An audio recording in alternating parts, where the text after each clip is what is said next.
High, good afternoon. সকলে কেমন আছো? আশা করছি সকলে ভালো আছো। আমিও খুব ভালো আছি। আজকে কি আছে আমি দেখাচ্ছি।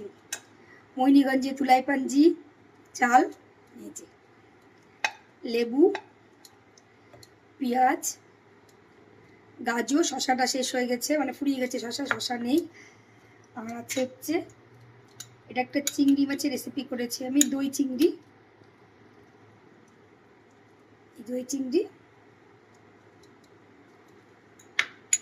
আর আছে মটন।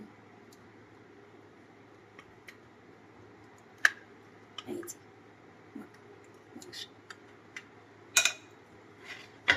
আর সঙ্গে আছে এটাকে বলে কাসন্দি আম, মানে পাকা আম কাসন্দ দিয়ে রান্না করা হয়েছে।